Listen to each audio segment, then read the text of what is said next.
നമസ്കാരം, JB ജംഗ്ഷനിലേക്ക് സ്വാഗതം. JB ജംഗ്ഷനിലെ ഇന്നത്തെ അതിഥി ആരായിരിക്കണം? ശരീരം കൊണ്ടും ശാരീരം കൊണ്ടും ഒരുപാട് പ്രത്യേകത സ്ക്രീനിൽ വെള്ളിത്തിരയിൽ സൃഷ്ടിച്ച ഒരു കലാകാരൻ. വില്ലനായും കൊമേഡിയനായും മലയാളിയെ രസിപ്പിച്ച, മലയാളിയെ ത്രസിപ്പിച്ച മറ്റാരുമല്ല, നമ്മുടെ സ്വന്തം ക്യാപ്റ്റൻ രാജുവിനെ JB ജംഗ്ഷനിലേക്ക് സ്വാഗതം ചെയ്യാം. ഈ JB ജംഗ്ഷൻ എന്ന് പേരിട്ടതാരാ? അത് ഞാനിട്ടത്. ആണോ? അതിനൊരു സല്യൂട്ട്. ആണോ? നല്ല പേരാണ്. നല്ല പേരാ JB ജംഗ്ഷൻ. ഇതൊരു ജംഗ്ഷനാണിത്. ഇത് കൂട്ടായ്മ അപ്പോഴേ അണ്ടർസ്റ്റുഡ് ആയല്ലോ. അതെ. തോക്ക് പിടിച്ചുകൊണ്ടിരുന്ന ക്യാപ്റ്റൻ രാജു ഇപ്പോൾ ആത്മീയതയുടെ പാതയിലേക്ക് പരിപൂർണമായിട്ട് ലയിച്ചു ചേർന്നു. തോക്ക് പിടിച്ച കാലത്തും ആത്മീയത പരിപൂർണമായിട്ട് ഉള്ളിലുണ്ട്. വളരെ ചെറുപ്പകാലത്ത് തന്നെ അത് അമ്മയുടെ അപ്പൻ്റെ ഒരു മിടുക്കാത് ഉള്ളിലേക്ക് രക്തത്തിലേക്ക് കയറ്റി വിട്ടത് അവരാ, വളരെ ചെറുപ്പത്തിൽ തന്നെ. അത് മാറാനൊക്കെ ഉള്ള ഒരുപാട് സാഹചര്യങ്ങൾ ജീവിതത്തിൽ ഉണ്ടായിട്ടുണ്ടാവാം. പക്ഷെ അവിടെയൊന്നും താങ്കൾ കാലിടറിയില്ല. ഇല്ല, ഒരിക്കലും പതറിയിട്ടില്ല. അല്പം കുരുത്തക്കേട് ചെയ്യുമ്പോൾ പോലും ദൈവമേ എന്ന് പറഞ്ഞിട്ടാണ് ചെയ്തുകൊണ്ടിരുന്നത്. അങ്ങനെ കുരുത്തക്കേടിനെ പോയിട്ടുള്ള ഒരു വ്യക്തിയല്ല ഞാൻ. അപ്പൊ പിന്നെ കുരുത്തക്കേട് ഡിഫൈൻ ചെയ്യാൻ അങ്ങയോട് ചോദിക്കും ഞാൻ. അതെ, എൻ്റെ കുരുത്തക്കേട് എന്ന് പറഞ്ഞാൽ രാജ്യായ സാധാരണഗതിയിൽ ചെറുപ്പക്കാരൊക്കെ ചെയ്യാവുന്ന ചില കുസറക്കൊള്ളി കാര്യങ്ങളുണ്ടല്ലോ. അതും റിലേറ്റീവാണ്. അത് ടോട്ടലി റിലേറ്റീവ്. ഒരുപക്ഷെ എൻ്റെ കണക്കിലെ കുരുത്തക്കേട് ക്യാപ്റ്റൻ രാജുവിൻ്റെ മനസ്സിൽ കുരുത്തക്കേട് ആയിരിക്കില്ല. ഇല്ലില്ല. ഇപ്പം എനിക്ക് അഫ്റ്റർ ക്രിസ്ത്യൻ നിയമം അനുസരിച്ച് നമ്മൾ 4 തലമുറയിലുള്ള പെൺകുട്ടികളെ വിവാഹം കഴിക്കാനോ പ്രേമിക്കാനോ ഇടപെടാനോ ശാരീരിക ബന്ധങ്ങളൊന്നും പാടില്ലെന്നാണ്. അതേസമയം വേറൊരു മതത്തിലെടുത്താട്ടെ സ്വന്തം അമ്മാവൻ്റെ മക്കളെ വിവാഹം കഴിക്കാൻ പെർമിറ്റഡാണ്. മച്ചുനച്ചി. അപ്പോൾ അത് അങ്ങനെ നോക്കുമ്പോൾ ഇപ്പം എനിക്ക് തമിഴ്നാട്ടിലാണെങ്കിൽ അത് കെട്ടാം. അതെ. അപ്പോൾ എൻ്റെ കാഴ്ചപ്പാടിൽ എൻ്റെ 4 തലമുറയിലുള്ള ആരും എനിക്ക് സഹോദരി മാതിരിയാണ്. അപ്പോൾ അവരോട് പോയി കുട്ടികളി കളിക്കാൻ പോകാൻ പറ്റുമോ? അപ്പം നിബന്ധനയ്ക്കുള്ളിൽ വളർന്നതുകൊണ്ട് പൊന്നു ബ്രിട്ടാസെ അങ്ങനെയുള്ള കൊച്ചു വൃത്തികേടിന് പോയിട്ടില്ല. തമാശ പറയുന്നതല്ല. ഐ വാസ് വെരി കെയർഫുൾ ഇവൻ്റെ എൻ്റെ ഓമ്മയുള്ള കാലം മുതൽ. അതിൻ്റെ അച്ഛനും അമ്മയോ. അമ്മ ഭയങ്കര കയ്യിൽ ഒരുപാട് മോതിരങ്ങൾ ഞാൻ കാണുന്നുണ്ട്. അതിന് കാരണമുണ്ട്. എന്താണത്? ഇങ്ങനെയുള്ള കാര്യങ്ങൾ എനിക്ക് ഓരോ മോതിരത്തിൻ്റെയും പറയാം, പിന്നിൽ രഹസ്യം പറയാം. ഇങ്ങനെയുള്ള കാര്യങ്ങളൊക്കെ എനിക്ക് ഭയങ്കര ഇഷ്ടമാണ് ചെറുപ്പം മുതലേ. കാലങ്ങൾ, ഈ നമ്മുടെ നക്ഷത്ര ഫലങ്ങൾ, ഇതൊക്കെ ഭയങ്കര താല്പര്യമുള്ളൊരു വ്യക്തിയാണ്. മോതിരം പുരുഷന്മാരുടെ കയ്യിൽ വെള്ളി മാത്രമേ പാടുള്ളൂ എന്ന്. എന്നാൽ ഇത് സ്വർണ്ണമല്ലെന്ന് ഉടനെ ചോദിക്കാം. അതെ. അതിന് കാരണം വിശാഖ നക്ഷത്രത്തിൽ പിറന്ന ക്യാപ്റ്റൻ രാജുവിൻ്റെ ചൂണ്ടുവിരലിൽ ഇത് നമ്മുടെ യെല്ലോ സഫയർ എന്ന് പറയുന്നതാണ് ഈ മോതിരം. ഈ മോതിരം ഈ ചൂണ്ടുവിരലിൽ ഇടാവും. സ്വർണ്ണത്തിലായിരിക്കണം യെല്ലോ സഫയർ, വെള്ളിയിൽ കെട്ടരുത്. ബ്ലൂ സഫയർ വെള്ളിയിൽ കെട്ടാം. ഇത് അടുത്തത് വെള്ളിയാണ്. പുരുഷൻ്റെ കയ്യിൽ വെള്ളിയുണ്ടെങ്കിൽ അതിൻ്റെ കാരണം സയൻസ് പറയുന്നത് ഓപ്പോസിറ്റ് സെക്സിൻ്റെ അട്രാക്ഷൻ വരും. അവരൊരിക്കലും നമ്മളിത് കയ്യിലുണ്ടെങ്കിൽ നമ്മളെ ഡിസ്ട്രോയ് ചെയ്യാൻ വരില്ല. ഇന്നത്തെ കാലമാണ് പ്രത്യേകിച്ചും. ആർക്കും എന്തും ചെയ്യാവുന്ന കാലമാണ്. അതായത് ഇതിട്ട് കഴിഞ്ഞാൽ വേറെ സ്ത്രീക്ക് താങ്കളോട് ഒരു ആഗ്രഹം ഉണ്ടാവും. ആഗ്രഹം അത് ഫിസിക്കൽ സെൻസിൽ ആഗ്രഹം എന്ന് പറയുമ്പോൾ അല്ല, മനസ്സിലായി. നമ്മളൊരു റെസ്പെക്റ്റും സ്നേഹവും എല്ലാം വരും. പക്ഷെ എങ്കിൽ പോലും ആ സ്ത്രീക്ക് ഒരിക്കലും താങ്കളെ നശിപ്പിക്കാൻ കഴിയില്ല. പ്രയാസമാണ്. പ്രതിരോധമാണ്. അപ്പൊ ഇങ്ങനെ ഒരു സെക്കൻഡ് എനിക്ക് ചോദ്യം ചോദിക്കുന്നുണ്ട്. ഒരേ സമയത്ത് മറ്റ് സ്ത്രീകളുടെ ഒരുപാട് പരിലാളനയും സ്നേഹം കിട്ടണമെന്ന് ആഗ്രഹമുണ്ട്, എന്നാൽ അവർ കുഴിച്ച കുഴിയിൽ ചാടാൻ ആഗ്രഹമില്ല. അങ്ങനെ ഒരുപാട് സ്ത്രീകളുമായിട്ടൊരു പരിലാളനം കിട്ടണമെന്ന് ആഗ്രഹിക്കുന്നൊന്നുമില്ല. അങ്ങനെ കിട്ടിയാൽ അത് വലിയ മഹത്വമാണ്. കാരണം ഇന്ന് ഞാനൊരു പൊതു പ്രോപ്പർട്ടിയാണ്. ഒന്നാമത് ഞാൻ ഓർത്തഡോക്സ് സഭയുടെ പ്രോപ്പർട്ടിയാണ് ഇപ്പം. അപ്പോൾ അതിനകത്തുള്ള ഇഷ്ടംപോലെ സ്ത്രീജനങ്ങളുണ്ട്. എനിക്ക് ആ മെയിൽ ഫീമെയിൽ ഡിഫറൻസ് എന്നുള്ള അങ്ങനെ വ്യത്യാസമില്ല. ഞാനിപ്പോൾ ബ്രിട്ടാസിൻ്റെ സ്ഥാനത്ത് ഒരു പെൺകുട്ടിയാണെങ്കിൽ ഇതേ രീതിയിൽ ഞാൻ ഹാൻഡിൽ ചെയ്യുള്ളൂ. അതിൻ്റെ പെൺകുട്ടി ആയതുകൊണ്ട് 25 വർഷം മുമ്പ് എങ്ങനെയായിരുന്നു? ആർമിയിൽ യൗവനത്തിൽ കത്ത് നിൽക്കുമ്പോഴും ഇങ്ങനെ. മലയാള സിനിമയിൽ ഒരുപാട് ബലാത്സംഗം ചെയ്തുകൊണ്ടിരിക്കുമ്പോഴും ഒരുപാട് ചെയ്തിട്ടില്ല. ഞാൻ റേപ്പ് ചെയ്തിരിക്കുന്ന ആ സീനുള്ളത് 1 or 2 സിനിമയിൽ മാത്രമേ ഉള്ളൂ. ഒന്ന് മോർച്ചറി, രണ്ടാമത്തെ രതിലയം. വേറെ ഒരിട്ട പടത്ത് ഞാൻ പോയിട്ടില്ല. പിന്നെ ഈ സിൽക്ക് സ്മിതയുടെ കൂടെ അഭിനയിച്ചുകൊണ്ടിരിക്കുമ്പോഴോ? അത് രതിലയം. അതെ, അതിനകത്തൊന്നും അവളെ റേപ്പ് ചെയ്യാനൊന്നും പോകുന്നില്ല. അവളെ കൊല്ലുക ഞാനങ്ങ്.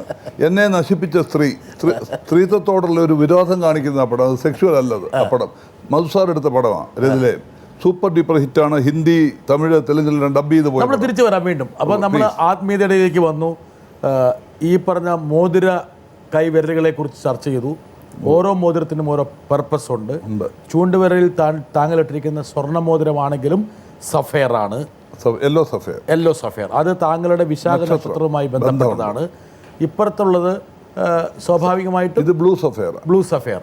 ആ ബ്ലൂ സഫയറിൻ്റെ ഒരു ഇമ്പാക്റ്റ് എന്ന് പറയുന്നത് മറ്റ് ഓപ്പോസിറ്റ് സെക്സിലുള്ളവർക്ക് നമ്മളോടൊരു മമതയും റെസ്പെക്റ്റും അല്ലാതെ വേണമെങ്കിൽ പദാവലികൾ വേണം കൂട്ടാം. എങ്ങനെ വേണേൽ ആഡ് ചെയ്ത് പറയാം. മമത, സ്നേഹം, കമ്പം, താല്പര്യം, സ്നേഹം, കാമം എന്ന് മാത്രം പറയരുത്. അടുത്ത കായ വെച്ച് പലതും പറഞ്ഞു. കുഞ്ഞ് കാമം അടിക്കരുത്. കാമം ഇല്ല ഇതിനകത്ത്. അല്ല, ഇപ്പൊ അവർക്ക് തോന്നിയാൽ എന്ത് ചെയ്യാൻ പറ്റും? അവർക്ക് തോന്നിയത് കൊണ്ടായില്ല എനിക്കിവിടെ തോന്നണ്ടേ? അല്ലേ ഒരാൾ തോന്നിയ കാര്യം നടക്കുമോ? ഇനി ഇപ്പുറത്തേക്ക് വരുന്ന വീണ്ടും ഒരു മോതിരം. ഇവിടെ വന്നത് ഗ്രീൻ സഫയർ ആണ്. സത്യം പറഞ്ഞാൽ അത് കല്ലിളകി കിടക്കുന്നതുകൊണ്ട് ഇത് സാധാരണ ഒരു മോതിരം മാത്രം ഇട്ടിരിക്കുക. ഓക്കെ. ഇത് ഗ്രീൻ സഫയറും വന്നാൽ ഭയങ്കര ബലമാണ് നമ്മുടെ നക്ഷത്രത്തിന്. ടോട്ടലി ബലം ഉദ്ദേശിക്കുന്നത് ശാരീരികമാണോ മാനസികമാണോ? എല്ലാം മിക്സ്ഡ് ആയിട്ട് നമുക്കൊരു കോൺഫിഡൻസ് ചില സമയങ്ങളിൽ നമ്മൾ അല്പം ഒന്ന് പതറുന്ന സമയങ്ങൾ പലതും ഉണ്ടാവാം. അതായത് തോക്ക് ചൂണ്ടിയാൽ കാഞ്ചി വലിക്കുമ്പോൾ കൈ വിറക്കില്ല. ഒരിക്കലും അതിപ്പോൾ ഇതില്ലേലും വിറക്കത്തില്ല എന്നുള്ള ട്രെയിനിങ് മൂലം കിട്ടിയതാ. ഓക്കെ. ഞാൻ താങ്കൾ ക്യാപ്റ്റൻ ആയതുകൊണ്ട് അതിനനുസൃതമായിട്ടുള്ള ഉപമ പറഞ്ഞതേ ഉള്ളൂ. എന്തും പറഞ്ഞു ബ്രിട്ടാസിൽ ഫുൾ ഫ്രീഡമാണ്. You can ask me anything. എല്ലാ സത്യം പറയണം. അങ്ങനെ ഞാൻ സമ്മതിക്കുകയല്ല. അത് ചില സമയത്ത് ചില കാര്യങ്ങൾ എല്ലാ സത്യവും ഒറ്റ കാര്യം ചെയ്താൽ മതി. അതായത് നുണ പറയുന്ന സമയത്ത് ഒരു വിരലിങ്ങനെ ഉയർത്തി കാണിച്ചാൽ മതി. അതറിയാതെ ചില ഏരിയയിലെ ചോദ്യങ്ങൾ നമുക്കെല്ലാം തുറന്നു പറയാൻ ഒക്കത്തില്ല. ഓക്കെ. ഞങ്ങൾ എല്ലാ കുടുംബങ്ങൾക്കും ഒരു പ്രൈവസി ഉണ്ട് ഇല്ലേ? തീർച്ചയായും. അത് എന്നോട് ആഴത്തിൽ കടന്നു ചോദിച്ചു കഴിഞ്ഞാൽ നാളെ എൻ്റെ ഒരേ ഒരു മകൻ എന്താ രണ്ടാമത്തെ ഉണ്ടാവാത്തത് ഇങ്ങനെയൊക്കെ ചോദിച്ചു കഴിഞ്ഞാൽ എല്ലാ സത്യങ്ങളും വിളിച്ച് പറയാൻ ഒക്കില്ല. അല്ല, മാത്രമല്ല ഇപ്പൊ താങ്കൾ അങ്ങനെ വലിയ സത്യങ്ങൾ പറഞ്ഞാൽ അങ്ങനെയുള്ള ചോദ്യം വന്നാൽ ഞാൻ ഇങ്ങനെ കാണിക്കും. അരുത് അവിടെ നിർത്തിക്കാത്ത. മൂന്നാമത്തെ നമ്മൾ വന്നു, ഗ്രീനിലേക്ക് വന്നു. അവിടെ വേറൊരു മോതിരം കൂടി ഞാൻ അത് മദർ മേരിയുടെ മോതിരമാണ്. ഞാൻ വേലാങ്കണ്ണി അമ്മയുടെ വലിയ ഭക്തനാണ്. വേലാങ്കണ്ണി അല്ലെങ്കിൽ ഇത് മാതിരിയുള്ള മാഹിം അമ്മയെന്ന് കേട്ടിട്ടുണ്ടോ? മാഹിം പള്ളി പോയി കഴിഞ്ഞാൽ കല്യാണം പെട്ടെന്ന് നടക്കുമെന്നാ പറയാ. കല്യാണം മാത്രമല്ല, ഞാൻ സിനിമയിലേക്ക് വന്നത് എനിക്കൊരു കുഞ്ഞുണ്ടാവാതെ 3 വർഷം ഞാൻ കഷ്ടപ്പെട്ടവനാണ്. ഉദ്ദിഷ്ട കാര്യത്തിന് ഉപകാരസ്മരണം ഭയങ്കര ഉപകാരം. അവിടെ അമ്മയുടെ അടുത്ത് പോയി സറണ്ടർ ചെയ്യണം. അവിടെ സത്യമേ പറയാമോ? കുടുംബത്തിലെല്ലാവർക്കും ഇതുപോലെ തന്നെയുള്ള മിക്കവാറും ഞങ്ങൾക്ക് എല്ലാവരും ആകാര ശാരീരിക സൗന്ദര്യ സൗഭാഗ്യം ഉണ്ടായിരുന്നു. മിക്കവാറും ഞങ്ങൾ 7 പേര് മിക്കവാറും 1-2 പേരെയുള്ള അല്പം നിറം മങ്ങിയത്. അച്ഛൻ ഇച്ചിരി ഡാർക്കും, അമ്മ നല്ല ഫെയർ ആൻഡ് സുന്ദരിയായിരുന്നു. അപ്പം അങ്ങനെ ഞങ്ങൾ അത് സൗന്ദര്യം അമ്മയ്ക്ക് ഉണ്ടായതുകൊണ്ട് അച്ഛൻ 6 അടി 2 ഇഞ്ച് ഹൈറ്റും ഹെഡ് മാസ്റ്റർ ആയിരുന്നു സ്കൂളിലെ. അപ്പോൾ അമ്മയുടെ സൗന്ദര്യവും അച്ഛൻ്റെ ശരീരവും കിട്ടി, ഒന്നിച്ച് കിട്ടിയിരുന്നു. താങ്കളുടെ ഏറ്റവും പ്രധാനപ്പെട്ട മുഖമുദ്രകൾ എന്ന് പറയുന്നത് താങ്കളുടെ ആകാരവും താങ്കളുടെ ഈ ശബ്ദവുമാണ്. ഈ രണ്ടും കൂടി സമന്വയിപ്പിക്കുമ്പോൾ അതിന് പറയുന്നതാണ് ക്യാപ്റ്റൻ രാജു എന്നുള്ള പേര്. അത് ദൈവത്തിൻ്റെ അനുഗ്രഹമെന്ന് ഞാൻ പറയുള്ളൂ. ഈ ദൈവവിശ്വാസത്തിൽ എപ്പോഴെങ്കിലും മാറ്റങ്ങൾ ഒരിക്കലും ഉണ്ടായിട്ടില്ല. ചെറുപ്പത്തിലേ മുതൽ, വളരെ ചെറുപ്പം മുതൽ. എന്തിനേറെ പറയുന്നു, ഞാനിപ്പോൾ ഓർത്തഡോക്സ് വിശ്വാസിയാണ്. അതായത് ക്രിസ്ത്യൻ സഭയിലെ ഡിനോമിനേഷൻ ഓർത്തഡോക്സ്. അതിൽ നിന്ന് നമ്മളെ മാറ്റിക്കൊണ്ടുപോകാൻ വേണ്ടി എത്ര വേറെ ബൈബിളും പിടിച്ചുകൊണ്ട് നടക്കുന്ന സഹോദരന്മാർ വന്ന് നമ്മളെ ക്വസ്റ്റ്യൻ ചെയ്യും. ഉദാഹരണം, എക്സാമ്പിളാണ് പറയുന്നത്. സാൽവേഷൻ, രക്ഷ എന്ന് പറയുന്നതിൻ്റെ വാക്ക് സാൽവേഷൻ. നിങ്ങൾ രക്ഷിക്കപ്പെട്ടവനാണോ നിങ്ങൾ ചോദ്യം ചോദിച്ചാൽ എന്തുത്തരം പറയും? You are also A Christian. ഇപ്പോൾ നമ്മുടെ മതത്തെക്കുറിച്ചല്ല പറയുന്നത്. ചില ആൾക്കാർ ഇപ്പോൾ നാം പറഞ്ഞാൽ പിന്നെ ഈ പാട്ടൊക്കെ പാടി ഭയങ്കരമായി അതെ ആരുടെ പേരെടുത്ത് ഗ്രൂപ്പിൻ്റെ പേരൊന്നും പറയാൻ ആഗ്രഹിക്കുന്നില്ല. അങ്ങനെയുള്ളവർ വന്ന് നമ്മുടെ കുഞ്ഞുങ്ങളെ വരെ പരീക്ഷിക്കുന്നുണ്ട് റോഡിൽ വെച്ച്. അത് ക്രിസ്ത്യാനിറ്റിയിലാണ് ഇത് ഏറ്റവും കൂടുതൽ ഇപ്പോൾ സംഭവിച്ചുകൊണ്ടിരിക്കുന്നത്. അങ്ങനെ നീ രക്ഷിക്കപ്പെട്ടവനാണോ എന്ന് ചോദിച്ചാൽ രക്ഷ എന്താണെന്ന് പോലും ഇന്നത്തെ തലമുറയ്ക്ക് അറിയത്തില്ല. കുഞ്ഞുങ്ങൾ ഈ രോഗശാന്തിയൊക്കെ ദൈവഭക്തി കൊണ്ട് ലഭിക്കും താങ്കൾ വിശ്വസിക്കുന്നുണ്ടോ? രോഗശാന്തി പരിപൂർണമായിട്ട് ഇപ്പം നാളെ വല്ലാത്ത അസുഖങ്ങൾ വന്നു, ക്യാൻസർ വന്നു, നമ്മൾ ഏത് പള്ളികളിൽ പോയി പ്രാർത്ഥിച്ചാലും രക്ഷപ്പെടണമെന്നില്ല, രക്ഷപ്പെടരുതെന്നുമില്ല. ഇപ്പോഴത്തെ നിംഫോമ എന്ന് പറയുന്നത് ഓരോ ടൈപ്പ് ക്യാൻസർ അനുസരിച്ചാണ് ആ തീരുമാനം. ഇപ്പോൾ ഇവിടെ ഒരു ഗ്ലാൻഡ് ഉണ്ട്, ഈ ഷോൾഡറിൽ പനിയൊക്കെ വരുമ്പോൾ ഇവിടെ നമുക്ക് നീര് വരും. ആ ഗ്ലാൻഡ് നിംഫോമ എന്ന്, ആ ക്യാൻസറിൻ്റെ പേര് നിംഫോം. ആ ഗ്ലാൻഡിന് ക്യാൻസർ വന്നാൽ അടുത്ത കാലത്ത് അത് വന്ന് എല്ലാവരും രക്ഷപ്പെട്ടിരിക്കുക. എന്തുകൊണ്ട്? തൃശ്ശൂർ ആ ക്യാൻസർ ഈസിയായിട്ട് മരുന്ന് കൊണ്ട് മാറും. എല്ലാ ക്യാൻസറും ഇപ്പോൾ ലങ് ക്യാൻസർ വന്നാൽ പിന്നെ പോക്കാവുന്ന കാര്യത്തിൽ സംശയമില്ല. ഈ മരുന്നല്ലാതെ പിന്നെ കേവലം മന്ത്രം കൊണ്ടോ അല്ലെങ്കിൽ വിശ്വാസം കൊണ്ടോ ദൈവഭക്തി കൊണ്ടോ പ്രാർത്ഥന കൊണ്ടോ മാറുന്ന അസുഖമുണ്ടോ? പ്രാർത്ഥന കൊണ്ടോ ദൈവവിശ്വാസം കൊണ്ടോ മാത്രം മാറുമെന്ന് നമുക്ക് പറയാനൊക്കില്ല. പക്ഷേ അതിശയങ്ങൾ എപ്പോൾ വേണേൽ നടക്കാം, അത്ഭുതങ്ങൾ സൂക്ഷ്മമായിട്ട് നടക്കാം, സംശയമില്ലാത്ത കാര്യമാണ്. പക്ഷെ താങ്കൾ അങ്ങനെ ഉദാഹരണം താങ്കളുടെ ജീവിതത്തിൽ ഒരു ചെറിയ അസുഖം വന്നാൽ കേവലം ദൈവഭക്തി കൊണ്ട് മാത്രം മാറുമെന്ന് അങ്ങനെ ഞാൻ അബ്ദധാരണയില്ല ഒരിക്കലും. അല്ല, അങ്ങനെ വിശ്വാസമുള്ള ഒരുപാട് വിശ്വാസികൾ നമ്മുടെ സമൂഹത്തിൽ ഉണ്ട്. അത് വർദ്ധിച്ചു വരികയാണ്, കൂടിക്കൊണ്ടിരിക്കുക, സംശയമില്ല. അന്ധവിശ്വാസത്തിൻ്റെ അളവ് കൂടിക്കൊണ്ടിരിക്കുകയാണ്. ഒരു പക്ഷേ ഈ സഫയറും മറ്റതൊക്കെ വേണമെങ്കിൽ വേറൊരു ആൾക്ക്, എനിക്കല്ല, ദോഷമായേക്കാം, വേണമെങ്കിൽ അതൊരു അന്ധവിശ്വാസമാണെന്ന് വേണമെങ്കിൽ പറഞ്ഞേക്കാം. പറഞ്ഞോട്ടെ, I'm not bothered about it. അവരെന്ത് പറയുന്നുള്ളതല്ല പ്രശ്നം. നമ്മുടെ കോൺഷ്യൻസ് ആണ് എൻ്റെ സുപ്രീം കോടതി. I don't worry about it. Let them talk. അതിൻ്റെ പുറകെ അവർ ഇടിക്കാനും പറിക്കാനും കൊല്ലാനും ഞാൻ പോവില്ല. Let them talk. It's their life. Violence സിനിമയിൽ മാത്രമാണ് താങ്കൾക്ക്? വയലൻസും ഒക്കെ അത് ഞാൻ നിർത്തി. എൻ്റെ അമ്മ മരിച്ച ദിവസം മുതൽ ഞാൻ വില്ലൻ വേഷം പോലും ചെയ്യില്ല. ഏതെങ്കിലും ഒരു പടത്തിൽ ക്യാപ്റ്റൻ രാജുവിൻ്റെ വില്ലനോ എന്തെങ്കിലും കണ്ടിട്ടുണ്ടോ? സൂപ്പർ ക്യാരക്ടർ റോൾ ഓഫർ ചെയ്യുന്ന പടങ്ങളിലാണ് ഞാൻ വേറൊന്നും ചെയ്യത്തില്ല. അത് പറഞ്ഞുകൊണ്ട് ഞാൻ ബ്രിട്ടാസിനോടൊരു കാര്യം പറഞ്ഞോട്ടെ. ഞാൻ ഇത്രയും നാൾ ഈ താടി വളർത്തിയിട്ടില്ല.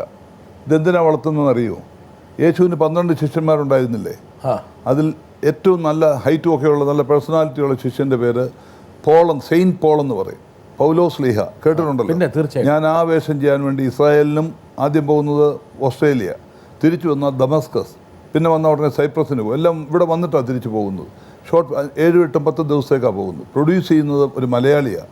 നമ്മുടെ രാഷ്ട്രീയത്തിലുള്ളൊക്കെ വളരെ ആക്റ്റീവായിട്ടുള്ള മിസ്റ്റർ PT എബ്രഹാമാണ് ഇതിൻ്റെ പ്രൊഡ്യൂസർ. അറിയാമല്ലോ പുള്ളി? തീർച്ചയായിട്ടും. വൈറ്റ് ആൻഡ് വൈറ്റ് കോൺഗ്രസിലെ വളരെ ആക്റ്റീവായിട്ടുള്ള ഒരു സഹോദരനാണ്. പുള്ളിയാണ് പ്രൊഡ്യൂസർ. സെയിൻറ്റ് പോൾ ആവാനുള്ളൊരു ഭാഗ്യം കിട്ടി. താങ്കൾ പൗലോസ് ലീഹ ആകാൻ പോവുകയാണ്. മാറാൻ പോകുകയാണ്. അപ്പോൾ ഈ കൂടിയിരിക്കുന്ന സഹോദരൻ ഒരുപക്ഷെ ആ സിനിമ വന്നു കഴിഞ്ഞാൽ പിന്നെ താങ്കളുടെ അടുത്തേക്ക് ഭക്തി പ്രവാഹമായിരിക്കും. ആയിരിക്കാം. താങ്കൾ ഇപ്പോൾ സിനിമയിൽ താങ്കളുടെ രൂപഭേദത്തിൽ വന്ന മാറ്റത്തെക്കുറിച്ച് താങ്കൾ സൂചിപ്പിച്ചു. ഒരുപക്ഷെ താങ്കളുടെ കൂടെ പല സിനിമകളിലും പ്രവർത്തിച്ചിട്ടുള്ള ഒരാൾക്ക് എന്തോ ഒരു ചോദ്യം ചോദിക്കാനുണ്ട്. രാജാവിൻ്റെ കൂടെ നിരവധി സിനിമകൾ ഞാൻ ചെയ്തിട്ടുണ്ട്. മലയാള സിനിമയിൽ ഇത്രയും ആകാരവടിവുള്ള, ഉയരമുള്ള, അഭിനയശേഷിയുള്ള ഒരു വില്ലൻ ഉണ്ടായിട്ടില്ല എന്ന് തന്നെ പറയാം. ധാരാളം വില്ലൻ വേഷങ്ങൾ രാജാൻ ചെയ്തിട്ടുണ്ട്. അടുത്ത കാലത്ത് വില്ലൻ വേഷങ്ങൾ ചെയ്യില്ല എന്നുള്ള തീരുമാനമെടുക്കുകയും പോസിറ്റീവ് ക്യാരക്ടറായിട്ടുള്ള റോളുകൾ മാത്രം ചെയ്യാൻ തീരുമാനമെടുത്തു. അതെന്തുകൊണ്ടാണെന്നാണ് എനിക്കറിയേണ്ടത്. മലയാള സിനിമയിൽ തന്നെ, സിനിമയിൽ ഏത് സിനിമയിലായാലും നമ്മളിപ്പോൾ വില്ലൻ വേഷമാണെങ്കിലും അതുപോലെ നായക വേഷമാണെങ്കിലും അല്ലെങ്കിൽ ഒരു സഹനടൻ, ഹാസ്യതാരം ഒക്കെ അഭിനയമാണല്ലോ. അപ്പോൾ എന്തുകൊണ്ടാണ് ഈ അഭിനയത്തിൽ നിന്ന്, അതായത് വില്ലൻ വേഷങ്ങൾ ചെയ്യില്ല എന്നുള്ള തീരുമാനമെടുത്തത് എന്നാണ് എനിക്കറിയേണ്ടത്. 2 കാര്യമുണ്ട്. ഒന്ന്, അദ്ദേഹത്തിൻ്റെ മനസ്സിൽ എന്തുകൊണ്ട് അങ്ങനെ സംഭവിച്ചു എന്നുള്ളതിനെക്കുറിച്ച് അറിയാനുള്ള ഒരു ജിജ്ഞാസ. 2, മൂപ്പരെ പോലുള്ള ആൾക്കാരെ താങ്കൾ കൈയൊഴിഞ്ഞു എന്നുള്ളതിൻ്റെ ഒരു പരിദേവനം. ഈ 2ഉം കൂടി ചേർന്നാണ് ഈ ചോദ്യം ഉയർന്നിരിക്കുന്നത്. പ്രിയപ്പെട്ട അബു എൻ്റെ കൊച്ചനിയനാണ്. എനിക്ക് വളരെ ഇഷ്ടമുള്ള ഒരു വ്യക്തിയാണ്. പോലീസ് യൂണിഫോം ഇട്ടെന്നുള്ള ഒരു പ്രധാന ഘടകം. ഞാൻ യൂണിഫോം ഇട്ട വ്യക്തിയല്ലേ. അങ്ങനെയുള്ളവരോട് എനിക്ക് പ്രത്യേക ആദരവുണ്ട്. അപ്പോൾ ഞാൻ ഹൃദയത്തിൽ സൂക്ഷിക്കുന്ന എൻ്റെ കൊച്ചനിയൻ അബൂ സലീം. ഇദ്ദേഹത്തിൻ്റെ ചോദ്യം, ഈ നെഗറ്റീവ് വേഷം ചെയ്ത് പൊന്നബുവെ, ഫെമിലിയാരിറ്റി ബ്രീഡ്സ് കണ്ടംപ്റ്റ് ചെയ്ത് മടുത്തങ്ങ് ഈ വില്ലന്മാരുടെ വേഷം ചെയ്യുമ്പോൾ നമുക്കൊരു ഫാമിലി ഉണ്ടോ, അപ്പനുണ്ടോ, അമ്മയുണ്ടോ, ആരെങ്കിലും ഉണ്ടോ? ഞങ്ങളെങ്ങനെ വികാരങ്ങളെല്ലാം പ്രകടിപ്പിക്കുന്നത്? വില്ലനുമായിട്ട് 4 തെറി പറയുക, അക്കാലത്ത് ഹീറോയിൻ്റെ കൈക്ക് കയറി പിടിക്കുക, അല്ലെങ്കിൽ വലിച്ചെറിയുക, ഇങ്ങനെയൊക്കെ ചെയ്ത് കഴിയുമ്പം അത് വളർന്നു വന്ന ബാക്ക്ഗ്രൗണ്ട് വലിയ ഘടകമാണ്. എന്താ ഇവൻ പ്രൊഫഷൻ ആണെങ്കിൽ പോലും നാളെ പോയി എനിക്ക് പോയി സ്മഗ്ലിങ്ങിന് പോകാൻ പറ്റുമോ? ഞാൻ പോയി ഇവിടെ കഞ്ചാവ് വിറ്റ് പണം ഉണ്ടാക്കാൻ പറ്റുമോ? ഒക്കുകയില്ല. എന്നെ വളർത്തിയെടുക്കുന്നത് അതുപോലെ. അത് തന്നെ പടത്തിലാണെങ്കിൽ പോലും നെഗറ്റീവ് വേഷം ചെയ്യുമ്പോൾ എനിക്കങ്ങ് നഖം മുതൽ വിട്ട പോലെ അങ്ങ് ദേഷ്യം എല്ലാവരോടും. ഒരു സീൻ പോലും. താങ്കൾക്ക് ഇങ്ങനെയൊക്കെ ദേഷ്യം വന്നാൽ മറ്റവൻ്റെ അവസ്ഥ എന്താവും? അതെന്താ ഐഡി ഞാൻ കൊണ്ടമാതിരി തിരിച്ചു പിടിക്കും ഞാൻ. അത് ആ അവസ്ഥ വന്നാൽ അങ്ങനെ ചെയ്യേണ്ടി വരും. ഒന്നും ഉണ്ടായിട്ടല്ല, എനിക്ക് മടുത്തു. തലമുറ ഇനി വില്ലന്മാരായിട്ട് കുഞ്ഞുങ്ങൾ വരരുതെന്ന് ഞാൻ പറയില്ല, വന്നോണ്ടാട്ടെ. പക്ഷെ സിനിമ ഒരു ഹീറോ ഉണ്ടാകുന്ന അവിടെ ഒരു വില്ലൻ ഉള്ളതുകൊണ്ടല്ലേ? അതൊക്കെ സത്യമാണ്. എന്ന് പറഞ്ഞാൽ ഹീറോസ് ആയവരോട് ഇതേ വില്ലൻ ചെയ്യാമെന്ന് ചെയ്യുമോ? ഒരു നല്ല മോഹൻലാലൊക്കെ ഒരു ഡസൻ ചിത്രങ്ങൾ ഒരു കാലയളവിൽ, ഒരു പീരീഡിൽ നമ്മൾ ഉൾപ്പെടെ, ബ്രിട്ടാസ് ഉൾപ്പെടെ, അമ്മയെടുത്ത് കുളിപ്പിച്ച് ഒരു നിക്കറും ഒക്കെ ഇട്ട് ഇഴയാൻ കൊണ്ട് നിലത്തിരുത്തും. അന്ന് എന്തൊക്കെ ചെയ്തിട്ടുണ്ടെന്നുള്ള ഓർമ്മയുണ്ടോ? അതിപ്പോൾ ചെയ്യാറുണ്ടോ? അറിയാതെ പലതും സംഭവിച്ചു പോകുന്നുണ്ട് നിക്കറിനിടയിൽ കൂടെ ഒക്കെ. ഓർമ്മയുണ്ടോ ആ കാലം? മൂത്രമൊഴിക്കുന്ന കാര്യമൊക്കെ. മൂത്രം മാത്രമല്ല, വേറെ അതിൻ്റെ പുറകെ വേറെ എന്താണ്? അതിപ്പോൾ സംഭവിക്കുക. പക്ഷെ അതുപോലെയാണോ താങ്കൾ? അല്ല, ഇതതുപോലെ തന്നെയാണ്.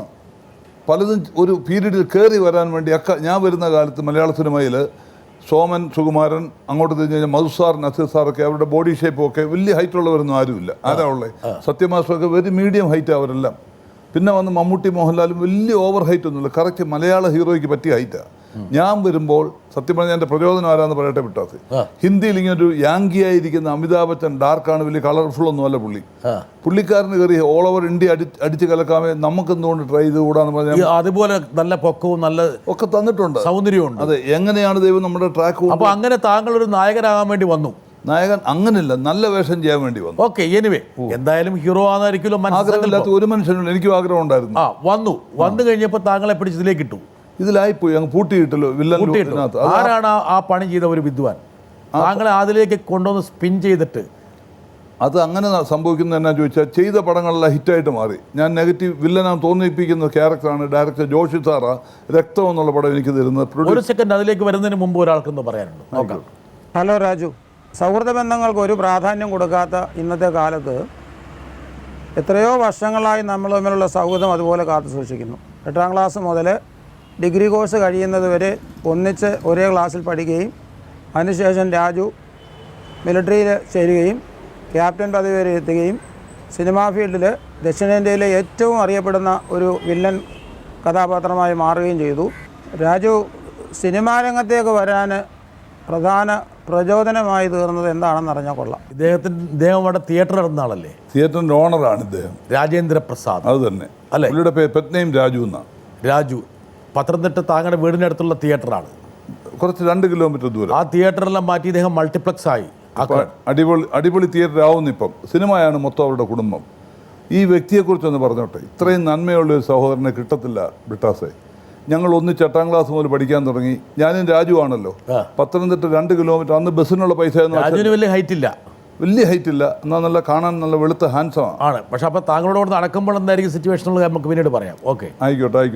എന്തായിരുന്നാലും ഞാൻ ഇദ്ദേഹത്തിൻ്റെ വീട്ടിൽ ചെല്ലും രാവിലെ. ഞാൻ അന്നും ഇന്നും ഞാൻ നല്ല ശാപ്പാട്ട് വരുന്നു, ഉള്ള കാര്യം പറയാം, നല്ല ശാപ്പാട് അടിക്കും. ഞാൻ വീട്ടിൽ ചെന്ന് കയറി രാജു എന്ന് വിളിക്കുമ്പോൾ ഉടനെ അമ്മയുടെ ശബ്ദം കേൾക്കാം, രാജു ഇങ്ങി കയറി വാ. ഞാനും രാജു ആണല്ലോ. ഇപ്പൊ സ്റ്റെപ്സ് കയറി ഇവർ ഈ പടിവാതിലൊക്കെ ഉണ്ടാക്കിയിട്ടുണ്ട് വീട്ടിൽ. വലിയ പഴയ കുടുംബമായി ഇവർ പത്തനംതിട്ട. അപ്പൊ ഞാനത് സ്റ്റെപ്സ് എല്ലാം കയറി അകത്തേക്ക് കയറുമ്പോൾ രാജു ഇങ്ങനെ അകത്തേക്ക് വന്ന് വിളിച്ചാൽ ഞാൻ നേരെ വന്ന ഡൈനിങ് ഹാളിലേക്കാണ്. ഇരിക്കുക രാജു എന്ന് അടുത്ത അമ്മയുടെ ശബ്ദം. രാജുവിൻ്റെ അമ്മ ജന്മം നൽകിയ അമ്മ അത്ര നന്മയുള്ള അച്ഛനും അമ്മയുമായിരുന്നു. ഞാൻ ഇരിക്കും. ഈ ചൂടോട് ദോശ, ഈ നമ്മൾ പറയാം ഇപ്പം ഈ വെജിറ്റേറിയൻ ഹോട്ടലൊക്കെ കിട്ടുമല്ലോ, അത് മിക്കവാറും തമിഴന്മാരാണ് ഉണ്ടാക്കുന്നത്. വളരെ നൈസായിട്ടുള്ള കട്ടി കുറഞ്ഞിങ്ങനെ ദോശ ഉണ്ടാക്കുമല്ലോ. നമ്മുടെ ചെറിയ വട്ടത്തിലുള്ള തട്ടുദോശയല്ല, പേപ്പർ ദോശ പോലെ അത് ഉണ്ടാക്കി കഴിഞ്ഞാൽ ക്രിസ്ത്യൻ കുടുംബങ്ങൾ ഇല്ലാത്ത ഒരു സംഗതി അമ്മ കൊണ്ടിട്ട് തരുന്നത്. നല്ല ഈ പരിപ്പ് പൊടിച്ചതായിരിക്കാം, ഏതോ പൊടി അങ്ങോട്ട് ഇട്ട് നടുക്കൊന്ന് കുഴിക്കാൻ പറയും. കുഴിച്ച് കഴിയുമ്പോൾ നല്ലെണ്ണ അങ്ങോട്ട് ഒഴിച്ചു തരും. എൻ്റെ ബ്രിട്ടാസെ അവനെ അങ്ങോട്ട് കുഴച്ചിട്ട് ഞാനൊരു 5-6 ദോശ അവിടെ നിന്ന് ഒറ്റയടിയും കടിക്കും. അമ്മ ചൂടോട് ഒന്നിന് പുറകെ അന്നേരം സ്വന്തം മക്കൾക്കല്ല കൊടുക്കുന്നത്, നേരെ എൻ്റെ പ്ലേറ്റിലേക്ക് വരും. അപ്പോൾ ഈ രാജു അങ്ങോട്ടുള്ള വിളിയുടെ ലക്ഷണം, അതിൻ്റെ യഥാർത്ഥ ലക്ഷ്യവും ഈ പേപ്പർ ദോശ, പിന്നെ ഈ പരിപ്പിൻ്റെ ഇത് പൊടി അതിൻ്റെ ഉള്ളിൽ മുള്ളൊഴിക്കുന്നതെല്ലാം. എനിക്ക് പണ്ട് ചെറുപ്പം മുതലേ നല്ല ആഹാരം ഭയങ്കര ഇഷ്ടമാണ്, വായിക്ക് രുചി വേണം. അപ്പോൾ ഒരു 7 ദോശ കഴിഞ്ഞ ശേഷം മാത്രമേ ഞങ്ങൾ കൈ കഴുകിയിട്ട് രാജു എവിടെയാണെന്ന് നോക്കുള്ളൂ. അതല്ല, രാജു അവിടെ ശബ്ദമുണ്ട്, അടുത്തൊക്കെ ഇരിക്കും. രാജു ചായ കുടിച്ചുകൊണ്ടിരിക്കാവാം. എന്തായാലും എല്ലാം കൈ കഴുകി നമുക്ക് പോകാമെന്ന് പറഞ്ഞ് ഞങ്ങൾ ഒന്നിച്ചാ സ്കൂളിലേക്ക് പോകുന്നു. അങ്ങനെ തുടങ്ങിയ ബന്ധമാണ്. ഇദ്ദേഹത്തിന് തിയേറ്റർ ഉണ്ടല്ലോ, വേണുഗോപാൽ ടാക്കീസ്. അന്നത്തെ ഏറ്റവും നല്ല തിയേറ്റർ പത്തനംതിട്ട ആ തിയേറ്ററാണ്. എനിക്ക് കൂട്ടുകാരനായതുകൊണ്ട് എനിക്ക് പൈസ കൊടുക്കണ്ടല്ലോ, ഫ്രീ ആയിരുന്നു. ഫ്രീ ആണ്. ഒരു ദിവസം പോലും അന്ന് മുതൽ ഇന്ന് വരെ ചാർജ് ചെയ്തിട്ടില്ല. ഇപ്പൊ അടിപൊളി തിയേറ്ററുകളാണ്. ഇപ്പൊ പിന്നെ പുതിയ കോംപ്ലക്സ് വരുന്നു ഇദ്ദേഹത്തിന്റെ സ്വന്തം. അല്ല, അങ്ങനെ ഇദ്ദേഹത്തിന്റെ മൾട്ടിപ്ലക്സ് വരാൻ പോകുന്നു. അപ്പം ഒരുപക്ഷെ കണ്ട സിനിമ തന്നെ വീണ്ടും കണ്ടുകൊണ്ടിരിക്കും. 2-3 എനിക്ക് പഴയ ഒരു പടം ഓർമ്മയുള്ളത്, 2 പടങ്ങൾ റിപ്പീറ്റ് അവിടെ കണ്ടത് എനിക്ക് ഓർമ്മയുള്ളത്. ഒന്ന് കടത്തുകാരൻ, സത്യന്റെ പടമാണ്, സത്യൻ അമ്പിയ. രണ്ടാമത് പഴയ പടം ജ്ഞാനസുന്ദരി. അതൊക്കെ കണ്ടിട്ടുണ്ടോ ബ്രിട്ടാസ്? ആ പടങ്ങൾ ഓർമ്മ വരുന്നില്ല, ഓർമ്മ കാണത്തില്ല. മനോഹരമായ പടങ്ങളാണ്. നല്ല പാട്ടുകളാണ്, പക്ഷെ അതിന് വലിയ ലേവം താളമൊന്നുമല്ല വേണ്ടിയത്. ജ്ഞാനസുന്ദരിയിൽ ഏത് പാട്ടാണ് രാജായ പാടാനുള്ള വലിയ കാര്യം ചുമ്മാ അല്ല. ചിലപ്പോൾ JB ജംഗ്ഷനിൽ ചിലപ്പോൾ പാടി തെളിയാനുള്ള സാധ്യതയായിരിക്കും. അങ്ങനെ തെളിഞ്ഞ റെഡി 1 2 3 രണ്ടുപേരും മൂള്. പനി നീർമലരിനൊരിതൾ കൊഴിഞ്ഞാലും കാന്തി കുറഞ്ഞിടുമോ, നിൻ തളിർമയിൽ കൈപോയാലും ചന്തം കുറഞ്ഞിടുമോ, ചന്തം കുറഞ്ഞിടുമോ. അടുത്തത് ഹൈറ്റിൽ നിന്ന് പോകാനുള്ള കഴിവ് തൊണ്ടയൊന്നും. അല്ല, ഇത് ചെറിയ കാര്യമല്ലേ. ഇത് സിനിമ കാണാൻ വേണ്ടി പൈസ വേണ്ട, ദോശ കഴിക്കാൻ വേണ്ടി പൈസ വേണ്ട, രാജുവിൻ്റെ അമ്മ ഫ്രീ ആണ്. പക്ഷെ എങ്കിൽ പോലും വീട്ടിൽ നിന്ന് കുരുമുളക് മോഷ്ടിച്ചിട്ട് അതുണ്ട്. ഞാൻ പണ്ട് അച്ഛന് പൈസ തരത്തില്ല തിയേറ്ററിൽ പോകാൻ, പടം കാണാൻ വിടുമോ അന്നത്തെ കാലത്ത്. അപ്പോൾ എനിക്ക് ഹൈറ്റ് ഉണ്ടായതുകൊണ്ട് ഏകദേശം വിളഞ്ഞു വരുമ്പോൾ കുയില് പോകാൻ തുടങ്ങുമ്പോൾ എനിക്കറിയാം മുളക് പഴുത്തു എന്നുള്ളത്. കുരുമുളക് ആകട്ടോ ഈ പറയുന്ന കുഞ്ഞുങ്ങളോട്. മറ്റേ നമ്മുടെ ഇന്ന് കിലോയ്ക്ക് 690 രൂപ വില, അന്നും നല്ല വിലയായിരുന്നു അതിന്. കുരുമുളക് ഇപ്പോഴും ഭയങ്കര വിലയാണ്. അതെ. അപ്പോൾ അന്ന് താങ്കളുടെ ഹൈറ്റ് കൊണ്ട് ഞാൻ വശം വരെയുള്ള കുരുമുളക് നഷ്ടപ്പെടും, ഇങ്ങെടുക്കും, പറിച്ചെടുത്തുകൊണ്ട് വിൽക്കും. ആരും അറിയാതെ എളുപ്പം കൊണ്ട് അവിടെ ഇത് വാങ്ങിക്കാൻ ആൾക്കാർ ഞങ്ങളുടെ ജംഗ്ഷനിലെല്ലാം ഇരിപ്പുണ്ട്. കൊടുത്തു കഴിഞ്ഞാൽ അന്നൊരു 200 250 രൂപ 300 രൂപയ്ക്ക് അന്ന് കിട്ടും. ഇതിന് 2 കിലോ എന്ന് വെച്ചാട്ടെ പറിച്ചെടുത്തത്. നിലത്ത് വീണാന്നും പറഞ്ഞാൽ പിന്നെ അപ്പൻ ഇത് മുളക് പറിക്കാൻ അച്ഛൻ ഇറങ്ങുമ്പോൾ ഒരു ഹൈറ്റ് വരെ ഒരു മുളകുമില്ല. മേപ്പോട്ട് ഈ റോമാക്കാരുടെ തൊപ്പി നിൽക്കുന്ന മാതിരി ഇങ്ങനെ മേപ്പോട്ടുണ്ട്, താഴോട്ടില്ല. അപ്പോൾ അച്ഛൻ എന്നെ വിളിച്ച് ചോദിക്കും, രാജു ഈ കുരുമുളക് പോലെ നീ പറിച്ചോന്ന് ചോദിക്കും. അന്നേരം ഞാൻ പൊടി കള്ളം അന്ന് പറയുമായിരിക്കും ചെറുപ്പത്തിൽ. ഇത് വീണ് കിട്ടിയതും കൂടെ ചേർന്ന് അപ്പച്ച കുറച്ച് കൈ കൊണ്ട് പഴുത്ത് നിന്നോ കുറച്ച് പഠിച്ചു. ശരി, എന്ത് ചെയ്തു? ഞാനൊരു സിനിമയ്ക്ക് പോയെന്ന് പറയും. ഏത് പടമാണ്? അപ്പം ഞാൻ അന്ന് കണ്ട പടം പറയും. MGRൻ്റെ അടിമപ്പെണ്ണൊക്കെ അതേ തിയേറ്ററിൽ നിന്ന് കണ്ടതാണ്. ആദ്യകാല തമിഴ് പടങ്ങൾ എനിക്ക് വലിയ ഇഷ്ടമായിരുന്നു. MGRൻ്റെ പടങ്ങൾ കാണാനും വന്നു. മധുസാറ്. അപ്പോൾ ഈ കുരുമുളക് മോഷണം എത്ര കാലം തുടർന്നു? കുറച്ച് അത് താൽക്കാലികം കുറച്ച് സമയമേ ഉള്ളൂ. കുറച്ച് സമയമേ ഉള്ളൂ. അത് നമ്മൾ 18 BSc കഴിഞ്ഞപ്പോഴത്തേക്ക് മിലിറ്ററി ഒക്കെ കിട്ടി അങ്ങ് പോയില്ലേ. അപ്പം ഞാൻ നേരത്തെ പറഞ്ഞ കുരുത്തക്കേടിൽ ഒരു പട്ടികയാണ് ഈ പറഞ്ഞ കുരുമുളക് മോഷണം. ഇത് കുരുത്തക്കേടായിട്ട് കാണുന്നുണ്ടോ? അല്ല, അന്ന് അതൊരു കുരുത്തക്കേടാണ്, അനുസരണക്കേടാണ്. ഇന്ന് നോക്കുമ്പോൾ അതൊരു കുസൃതി മാത്രമാണ്. അപ്പോൾ ഇന്നത്തെ കാലത്തെ കൊച്ചു കുഞ്ഞുങ്ങൾ കാണിക്കുന്നതൊക്കെ ഞാൻ ചിരിച്ചുകൊണ്ട് അക്സെപ്റ്റ് ചെയ്തു. വരട്ടെ, ഒരാളും കൂടി. പത്തനംതിട്ടയുടെ എൻ്റെ ജ്യേഷ്ഠ സഹോദരനൊപ്പം പഠിച്ചിരുന്ന വ്യക്തിയാണ് സർ ക്യാപ്റ്റൻ രാജു. പത്തനംതിട്ട എല്ലാ ജനങ്ങളും ആദരിക്കുന്ന ഒരു കലാഹൃദയമുള്ള വ്യക്തിയായിരുന്നു. പഠിക്കുന്ന കാലത്ത് എനിക്ക് തോന്നുന്നു വോളിബോളിൽ നല്ലൊരു ടീം അംഗമായിരുന്നു. എനിക്ക് തോന്നുന്നു ഡിസ്ട്രിക്ട് ടീമിലൊക്കെ ഉണ്ടായിരുന്നു എനിക്ക് തോന്നുക. അപ്പം അങ്ങനെ കലയിലും സാഹിത്യത്തിലൊക്കെ തന്നെ സ്പോർട്സിലൊക്കെ തന്നെ വളരെ ശ്രദ്ധേയമായ ഒരു വ്യക്തിയായിട്ട് ഞാൻ കാണപ്പെട്ടിട്ടുണ്ട്. എനിക്കുള്ള സന്ദേഹം അതല്ല, ഇത്രയേറെ വൈവിധ്യമായ മേലെത്തി തന്നെയും അദ്ദേഹം ഞങ്ങൾ ഉദ്ദേശിച്ച രീതിയിൽ ഒരു പൂർണ്ണമായ രീതിയിലെത്താൻ 100% പൂർണ്ണമായി എത്താൻ കഴിഞ്ഞോ എന്നൊരു സംശയം എനിക്കുണ്ട്. അതിൽ ഞങ്ങൾക്കൊരു അസംതൃപ്തിയുണ്ട്. അദ്ദേഹത്തിന് ഈ എത്താൻ കഴിഞ്ഞതിൽ ഒരു വിഷമമുണ്ടോ, അതോ അദ്ദേഹത്തിന് ഈ പൂർണ്ണമായും ഈ മേഖലയൊക്കെ എത്തി എന്ന രീതിയിൽ സംതൃപ്തനാണോ എന്നാണ് എനിക്കറിയേണ്ടത്. ശ്രീ ഷെയ്ഖ് പരേഖ്, IAS, താങ്കളെ വല്ലാതെ ബഹുമാനിക്കുന്ന ഒരാൾ കൂടിയാണ്. അല്ല, എൻ്റെ ജൂനിയറായിട്ട് എൻ്റെ അതേ കോളേജിൽ പഠിച്ചത് അദ്ദേഹം. അദ്ദേഹത്തിൻ്റെ ജ്യേഷ്ഠൻ്റെ ക്ലാസ്മേറ്റ് ആണ്. അത് തന്നെ. ഇദ്ദേഹം ജനിച്ചു വളർന്നത് പത്തനംതിട്ട വളരെ ആഴമുള്ള ഈ ഡെപ്തുള്ള ആഠിത്യമുള്ള ഒരു ഇസ്ലാം കുടുംബത്തിലാണ് ജനിച്ചത്. അദ്ദേഹത്തിന് അപ്പോൾ വ്യക്തിപരമായിട്ട് എന്നോടൊരു മമതയും സ്നേഹവും കൂടുതലായിട്ടുണ്ട്. അത് നാട്ടുകാരനാണ്, സ്വന്തം വീട്ടുകാരനെന്ന് പറയാം. പത്തനംതിട്ട ഞാൻ ജനിച്ച ടൗൺഷിപ്പിൻ്റെ മെച്ചം എന്താണെന്ന് പറഞ്ഞോട്ടെ, ഭയങ്കര സംസ്കാരമാണ് ഞങ്ങൾക്ക് ജാതി മത ഭേദമൊന്നുമില്ല. അവിടെ നമുക്ക് റംസാൻ പീരീഡ് വരുമ്പോൾ എൻ്റെ ഒരു വലിയ വണ്ണമുള്ള ഒരു മമ്മദ് എന്ന് പറഞ്ഞ് ഇദ്ദേഹത്തിനുള്ള അറിയാവുന്ന ഒരു വ്യക്തി, അദ്ദേഹം ഇപ്പോഴില്ല, ജീവിതത്തിലില്ല, പോയി അദ്ദേഹം. അദ്ദേഹത്തിൻ്റെ വീട്ടിൽ ഞാൻ പോയാൽ വലിയ ചെമ്പിൻ്റെ ഒരു പാത്രം വെക്കും, തകിട് മാതിരി. അതിലോട്ട് ഈ പുള്ളിക്കാരൻ്റെ പെങ്ങന്മാരോ ഉമ്മയോ വന്നിട്ട് ഇങ്ങനെ ചൂടോട് ബിരിയാണി, മട്ടൻ ബിരിയാണി റംസാനം കുടഞ്ഞിടുകയാണ്. വേറെ പ്ലേറ്റൊന്നുമില്ല. വാപ്പ, ഉമ്മ, ഈ മമ്മദ് എന്ന് പറഞ്ഞ എൻ്റെ സഹോദരനെ, അനിയന്മാരെ എല്ലാം കൂടി ഇരുന്ന്, സ്ത്രീകൾ വരില്ല, സഹോദരന്മാർ ആണുങ്ങളെല്ലാം കൂടി ഇരുന്ന് ഒന്നിച്ചിരുന്നാണ് ആ പ്ലേറ്റിൽ നിന്ന് എടുത്ത് കഴിച്ചോണം. എല്ലിടാൻ വേണ്ടി മാത്രമേ കൊച്ചൊരു ബൗൾ മാതിരി സംഗതി തരുള്ളൂ. അങ്ങനെയാണ് ഞങ്ങൾ പത്തനംതിട്ട വളർന്നത്. ആ സംസ്കാരത്തിലാണ് വളർന്നത്. അപ്പോൾ ഇദ്ദേഹത്തിന് എന്നോടുള്ള സ്നേഹം അതാണ് പ്രധാന കാര്യം. രാജുവിൻ്റെ വക ദോശ, മമ്മദിൻ്റെ വക ബിരിയാണി. Very good. ഞാൻ തുടക്കത്തിലേ പറഞ്ഞില്ല, എനിക്ക് ആഹാരം അന്നും ഇന്നും അതെ, എനിക്ക് ഭയങ്കര താല്പര്യമാണ്. അദ്ദേഹം പറഞ്ഞ ഗൗരവമായിട്ടുള്ള അദ്ദേഹത്തിൻ്റെ അനുമാനം അല്ലെങ്കിൽ പ്രതിഭാരത്തിലേക്ക് വരാം. അവരൊക്കെ പ്രതീക്ഷിച്ചിരുന്നത് താങ്കൾ നല്ലൊരു വോളിബോൾ പ്ലെയർ ആയിരുന്നു അല്ലേ? ആയിരുന്നു. അതെ. 2, താങ്കൾ ക്യാപ്റ്റൻ. 3, നല്ലൊരു കലാകാരൻ. അതായത് ഒരു 3 മേഖലയിൽ വ്യക്തിമുദ്ര, പ്രാവീണ്യം, പ്രാഗൽഭ്യം തെളിയിച്ച ഒരു വ്യക്തി. എങ്കിൽ പോലും അവർ പ്രതീക്ഷിച്ച ലെവലിലേക്ക് രാജുചായൻ, ശ്രീ ക്യാപ്റ്റൻ രാജു എത്തിയില്ല എന്നൊരു തോന്നൽ. ഞാൻ അദ്ദേഹത്തിൻ്റെ തോന്നലിനോട് പരിപൂർണമായി യോജിക്കുന്നു. പക്ഷെ അതിന് വേറൊരു റീസണിങ് പറഞ്ഞോട്ടെ. മലയാള സിനിമയിൽ തിലകൻ എന്ന വ്യക്തി എന്നാ നടനായിട്ട് മാറിയത്? എത്ര വയസ്സിലാണ് എന്ന് പറഞ്ഞാട്ടെ, ഓർമ്മയുണ്ടെങ്കിൽ. അതിന് 25-ാം വയസ്സിലും സിനിമയിൽ വന്നോ പുള്ളി? 35-ൽ വന്നോ? 40-ൽ വന്നോ? സത്യം മാസ്റ്റർ എത്രാം വയസ്സിലാണ് മനസമ്മതം തന്നാട്ടെ മധുരം കിള്ളി തന്നാട്ടെ മധുര-17കാരി എന്ന് പാടിയത്? എപ്പോഴാണ്? ഒന്നുകൂടെ പഠിക്കുക നന്നായിട്ട്. മനസമ്മതം തന്നാട്ടെ മധുരം കിള്ളി തന്നാട്ടെ മധുര-17കാരി വിരുന്നുകാരി വിരുന്നുകാരി. എല്ലാ പ്രണയഗാനങ്ങളും മനപ്പാടാ.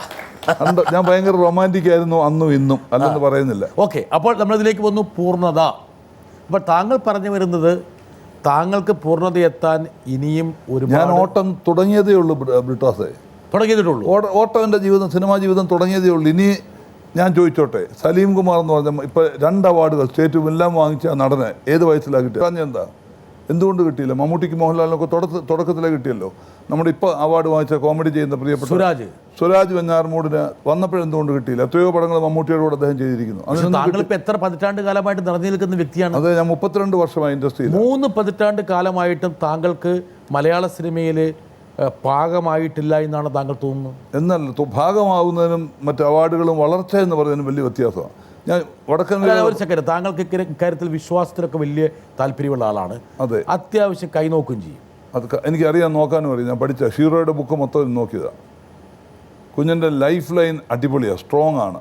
മക്കളുടെ ഒത്തെങ്കിൽ അവരുടെ മക്കളെ വിവാഹം കാണാനുള്ള വയസ്സ്, അതായത് പല്ല് പൊഴിഞ്ഞ് 100-105 വരെ കുഞ്ഞിരിക്കും, എഴുതി വെച്ചോണ്ടാട്ടെ. 105 വെരി ലോങ് ലൈഫ് റെക്കോർഡ് ചെയ്യാണ് കേട്ടോ. പിന്നെ ജീവിതത്തിൽ ആയിക്കോട്ടെ, ഞാൻ റെക്കോർഡ് ചെയ്യാം. ഇതിന് അത് കടന്നോട്ടെ, കൈരളിയുടെ ലൈബ്രറി ഇതൊക്കെ വെച്ചോണ്ടാട്ടെ. പിന്നെ കുഞ്ഞിൻ്റെ ഫേറ്റ് ലൈന് ഒരു പീരീഡ് അടിപൊളിയാണ്. ഒരു ഇച്ചൂടെ കഴിയണം അങ്ങോട്ട്, ഇതിലും വലുതായിട്ട് വളരുന്ന ഒരു പീരീഡ് വരാൻ പോകുന്നേ ഉള്ളൂ. ഫേറ്റ് ലൈൻ റെയിൽവേ ട്രാക്ക് ഇട്ട് ദൈവം തന്നിരിക്കുക, പക്ഷേ വണ്ടി ഓടിച്ചാൽ മാത്രം മതി. മതി, അന്നേരം കുഴി ചാടിക്കരുത് വണ്ടി ഓടിക്കുമ്പോൾ. കൃത്യമായിട്ട്. അപ്പോൾ ആയുസ് 105 വർഷം, 105 ഡെഫിനറ്റ് കിട്ടും. ലോങ് ലൈഫ് അങ്ങേക്ക് പറഞ്ഞിരിക്കുക. സപ്പോർട്ടിങ് ലൈഫ് ഉണ്ട് അതിന്. എന്തെങ്കിലും ഒരു പോരായ്മ വരുമ്പോൾ ആരോ കുടുംബത്തിലോ എവിടെയോ ഒരാൾ കുഞ്ഞിൻ്റെ കൂടെ നിൽക്കാനൊരു വ്യക്തിയുണ്ട്.